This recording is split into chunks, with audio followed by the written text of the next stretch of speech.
Selamat pagi, salam berkat dan sukacita dari Tuhan Yesus Kristus.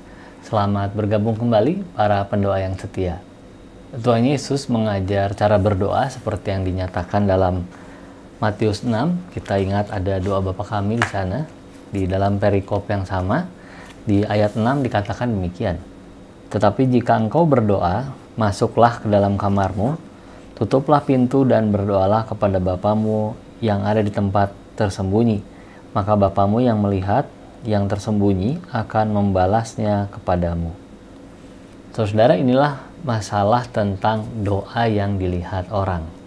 Orang yang berdoa ingin doanya diperkenan Allah. Itu sebabnya para pemimpin Yahudi di zaman Tuhan Yesus berdoa dengan begitu rupa ya. Mereka harus ke jalan-jalan, mereka harus berada di tempat ibadah dan harus dilihat oleh orang lain karena itu bentuk dari keyakinan mereka. Masalahnya, para pemimpin agama itu bukan berdoa menghadap Allah karena mereka justru menunjukkan cara berdoa yang seperti itu supaya orang lain melihat. Ini beda dengan memberi teladan berdoa ya. Nah, kalau di zaman keterbukaan media seperti sekarang, saudara, ibadah-ibadah kita dimasukkan ke dalam media sosial, renungan-renungan seperti pagi ini dimasukkan dalam media sosial. Lalu apakah itu berkurang hikmatnya, berkurang perkenanan Allah, atau kita disamakan dengan para pemimpin agama Yahudi pada waktu itu? Saudara, ketika Tuhan Yesus menyatakan bahwa ya orang yang berdoa harus masuk ke dalam kamar, menutup pintu supaya berdoa kepada Bapa yang di tempat yang tersembunyi, rupa-rupanya maksud Tuhan Yesus bukan mengenai tempat dan sarana doanya, walaupun dinyatakan secara literal seperti ini ya.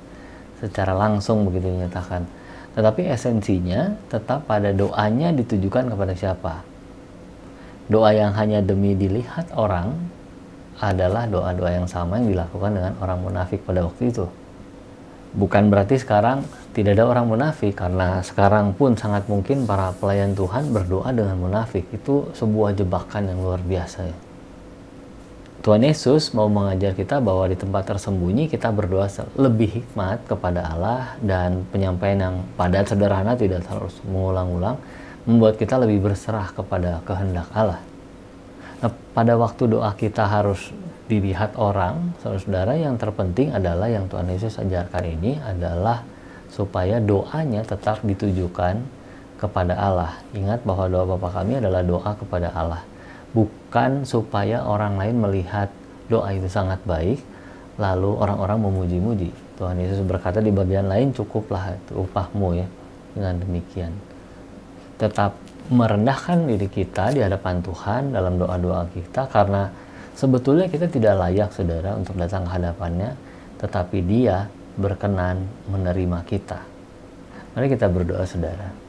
Bapa Kami di surga, kami bersyukur pada pagi hari ini Tuhan mengingatkan kami kembali melalui Matius 6 ayat 6. Saat ini kami mau menyerahkan diri kami supaya kami boleh semakin dapat berdoa sesuai dengan kehendak Tuhan, supaya kami boleh menyingkirkan pemikiran-pemikiran yang egois, yang tidak berkenan di hadapan Allah, bahkan yang disusupi oleh si jahat. Terima kasih Allah Bapa, ajar kami terus Roh Kudus supaya kami boleh tunduk pada pimpinan-Mu. Dalam nama Yesus Kristus kami mau berdoa dan bersyukur. Amin. Mari terus berdoa dengan benar. Damai sejahtera dari Tuhan Yesus Kristus menyertai.